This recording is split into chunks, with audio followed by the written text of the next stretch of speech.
창세기 44장 1절에서 17절 함께 읽겠습니다. 요셉이 그의 집 청지기에게 명하여 이르되 양식을 각자의 자루에 운반할 수 있을 만큼 채우고 각자의 돈을 그 자루에 넣고 또 내 잔 곧 은잔을 그 청년의 자루 아귀에 넣고 그 양식 값 돈도 함께 넣으라 하매 그가 요셉의 명령대로 하고 아침이 밝을 때에 사람들과 그들의 나귀들을 보내니라. 그들이 성읍에서 나가 멀리 가기 전에 요셉이 청지기에게 이르되 일어나 그 사람들의 뒤를 따라가서 그들에게 이르기를 너희가 어찌하여 선을 악으로 갚느냐.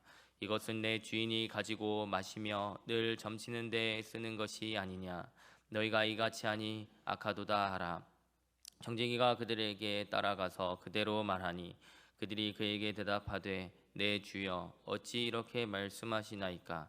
당신의 종들이 이런 일은 결단코 아니하나이다. 우리 자루에 있던 돈도 우리가 가나안 땅에서부터 당신에게로 가져왔거늘 우리가 어찌 당신의 주인의 집에서 은 금을 도둑질하리이까. 당신의 종들 중 누구에게서 발견되든지 그는 죽을 것이요 우리는 내 주의 종들이 되리이다. 그가 이르되 그러면 너희의 말과 같이 하리라. 그것이 누구에게서든지 발견되면 그는 내게 종이 될 것이요 너희는 죄가 없으리라. 그들이 각각 급히 자루를 땅에 내려놓고 자루를 각기 푸니 그가 나이 많은 자에게서부터 시작하여 나이 적은 자에게까지 조사하매 그 잔이 베냐민의 자루에서 발견된지라. 그들이 옷을 찢고 각기 짐을 나귀에 싣고 성으로 돌아가니라. 유다와 그의 형제들이 요셉의 집에 이르니 요셉이 아직 그곳에 있는지라. 그의 앞에서 땅에 엎드리니 요셉이 그들에게 이르되 너희가 어찌하여 이런 일을 행하였느냐.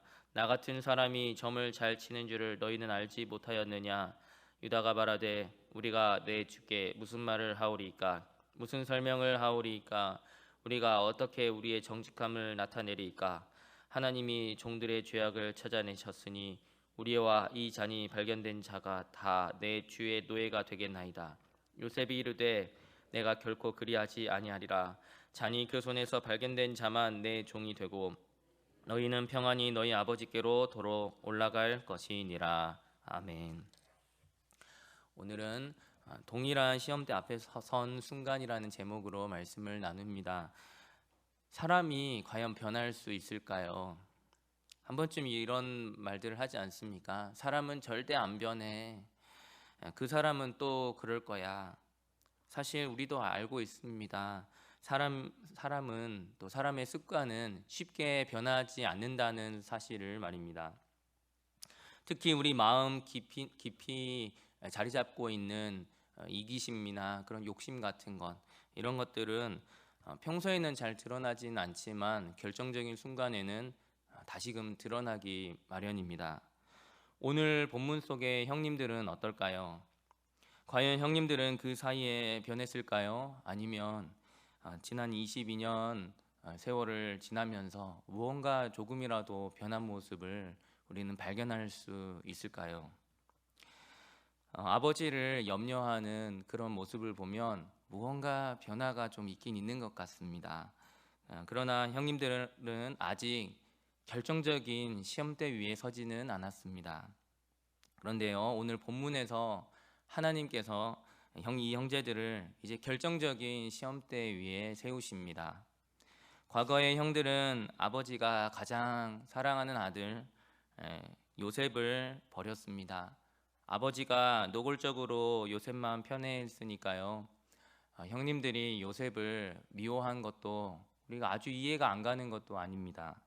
게다가 요셉은 눈치 없이 형님들이 자기에게 절하는 그런 꿈에 대해서 이야기하고 또 형님들의 잘못에 대해서 부모님께 고자질을 하였으니 얼마나 미웠겠습니까? 그런데 하나님은 라헬의 또 다른 아들인 베냐민을 통해서 또다시 그 문제에 직면하게 하십니다. 이번에도 너희는 동생을 버리고 갈 것이냐? 이에 대해서 형님들은 어떻게 답을 할까요? 오늘 본문을 통해서 그 답을 함께 살펴보도록 하겠습니다. 오늘 본문의 초반은 이상할 정도로 평온합니다. 형제들은 전날 총리의 집에서 식사까지 했습니다. 예상했던 감옥도 없었고요. 처벌도 없었습니다.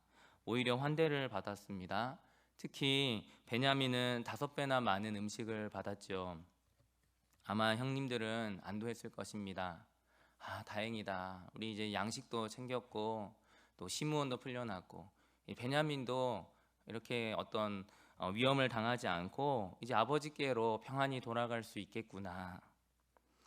그런데요, 바로 다음 날 집으로 돌아가던 길에 일이 생깁니다. 총리의 청지기가 급히 뒤쫓아옵니다. 그리고 외칩니다. 어찌하여 선을 악으로 갚느냐. 형님들은 당황하죠. 우리가요? 우리가 무슨 일을요? 우리는 떳떳합니다. 너무너무 자신이 있었기 때문에 만약에 무언가 하나라도 발견이 되면은 우리 모두 종이 되겠다고, 그리고 그 자료에 발견된 그 누군가는 죽임을 당해도 괜찮다라고 그렇게 자신 있게 말을 합니다. 그래서 자루를 하나씩 위에 형님들부터 하나씩 열기 시작합니다. 그리고 마지막 베냐민의 자루에서 은잔이 나옵니다. 그 순간 형제들의 심장은 무너졌을 것입니다. 너무 놀랐을 것입니다. 왜냐하면 이 상황만큼은 절대로 일어나서는 안 되는 상황이었기 때문입니다. 그런데요, 그거 아십니까? 지금 이 상황은 22년 전에 형님들이 요셉을 팔아 넘기던 상황과 바로 아주 유사하다라는 것입니다. 그때도 라헬의 아들이 문제였습니다. 이 녀석만 사라지면 괜찮겠다, 이런 형님들의 그런 마음이 있는 상황이었죠. 그때도 동생 하나 버리면 끝날 것 같은 상황이었습니다. 하나님은 형제들을 다시금 동일한 시험대 위에 세우시는 것입니다. 형제들은 자기들이 한 말을 피할 수 없는 상황이 되었죠. 자기들이 내건 조건대로라면 베냐민은 죽임을 당해야 했고요, 형제들은 애굽의 종이 되어야 했습니다. 그래서 13절에 보면 그들이 옷을 찢고 각기 짐을 나귀 싣고 성으로 돌아가는 것을 보게 됩니다. 옷을 찢는 것은 단순히 놀랐다는 것 그 이상이죠. 충격과 슬픔의 그런 표현입니다. 그런데요, 더 중요한 것은요, 요셉이 이 형님들에게 선택권을 줄 때입니다. 17절입니다. 잔이 발견된 자만 내 종이 되고 너희는 평안히 너희 아버지께로 도로 올라갈 것이니라. 이 말은 사실상 형님들을 풀어주는 말이죠. 너희는 돌아가도 된다. 베냐민 하나만 남기면 된다. 바로 여기에서 진짜 시험대가 이렇게 발생하는 것이죠. 예전 같았으면 어땠을까요? 어쩔 수 없지. 막내가 희생되더라도 우리는 살아야지. 혹은 베냐민이 정말로 은잔을 훔쳤다라고 여기고 베냐민을 죽일 듯이 노려보았을 것입니다. 그리고 자기들만 가나안으로 돌아갔겠지요. 실제로 22년 전에는 그렇게 했습니다. 아버지가 가장 사랑하던 아들 라헬의 아들 요셉을 버리고 자기들만 돌아갔습니다. 그리고 아버지께는 거짓말을 했습니다. 그런데 이제 하나님은 다시 물으십니다. 너희들 이번에도 동일하게 똑같이 또 그렇게 할 거냐? 16절을 보십시오. 유다는 이렇게 말합니다. 유다가 말하되 우리가 내 주께 무슨 말을 하오리이까? 무슨 설명을 하오리이까? 우리가 어떻게 우리의 정직함을 나타내리이까?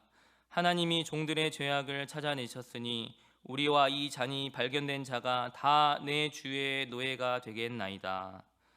이 말이 중요합니다. 왜냐하면 사실 형제들은 이번 은잔 사건 자체에 대해서는 억울한 상황이기 때문입니다. 그들은 실제로 은잔을 훔치지 않았습니다.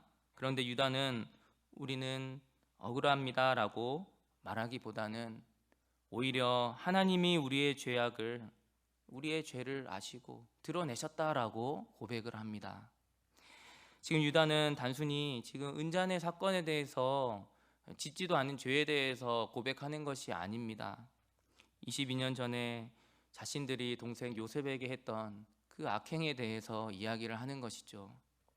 그동안 덮어두고 살았던 죄, 잊은 줄 알았던 죄, 지나간 줄 알았던, 그래서 해결된 것 같아라고 느꼈던 그 죄의 문제에 대해서 다시 한번 깨닫고 그렇게 시험대 앞에서 그것을 고백하고 있는 것입니다. 이것이 진짜 변화의 시작입니다. 사람은 자기 죄를 하나님 앞에서 보기 시작할 때 비로소 변하기 시작합니다. 이전에는 자기 자신의 억울함만 보였는데 이제는 자신의 죄악이 보이기 시작합니다. 이전에는 두려운 상황만 보였는데 이제는 하나님 앞에 선 자기 자신이 보이기 시작합니다. 하나님께서 형제들을 다루고 있는 그 장면이 지금 이 장면인 것이죠. 하나님은 단순히 형제들을 괴롭히시려고 이런 일을 하신 것이 아닙니다. 그들의 숨겨두었던, 감춰두었던, 꼭꼭 눌러두었던 그 죄악을 다시금 드러내시고 그것을 회개하게 하시는 것입니다. 그들을 새로운 사람으로 빚어가고 계셨던 것이죠. 22년 전에는 동생을 미워하고 그를 버리고 자기들만 살 길을 찾았던 사람들이 이제는 자신이 하나님 앞에서 범죄했음을 부인할 수 없다고 고백합니다. 그리고 이제는 동생을 위해 자기 자신을 내어놓으려는 사람이 되어가고 있습니다. 하나님은 동일한 시험대를 통해서 그들을 성숙하게 하십니다. 하나님이 요셉 한 사람만 하나님의 섭리 가운데 인도하신 것이 아니라 형제들 전체를 또한 변화시키고 계셨습니다. 사실 하나님은 오늘날 저와 여러분들을 향해서도 동일한 일들을 하고 계십니다. 우리도 살아가면서 비슷한 문제 앞에서 반복해서 설 때가 있습니다.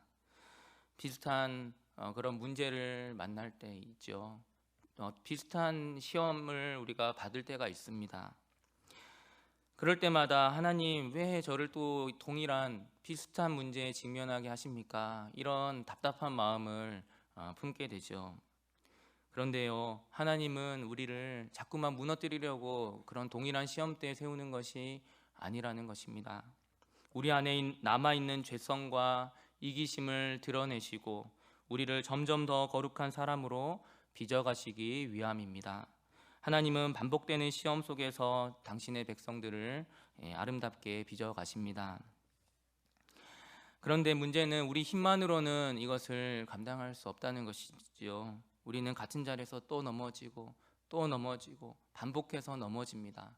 그래서 우리에게 오신 분이 예수님이십니다. 우리 예수님은요, 반복되는 시험을 이기셨습니다. 광야에서 반복되는 시험을 받으셨죠.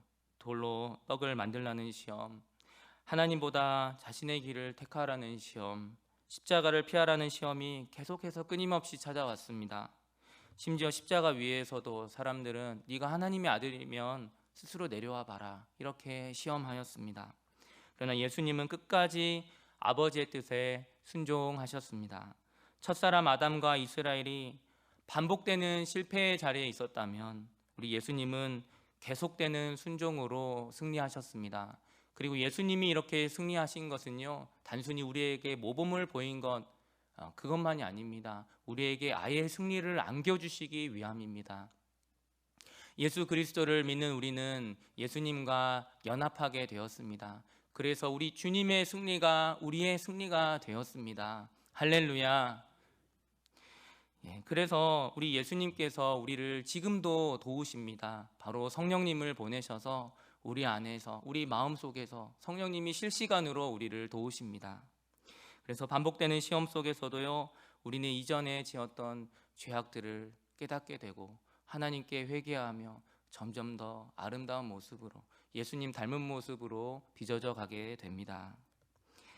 나만 챙기던 이기적인 모습, 또 미워하고 용서하지 못했던 모습에서 다른 사람을 챙기고 용서하고 또 사랑하는 자리로 나아가게 되는 것입니다.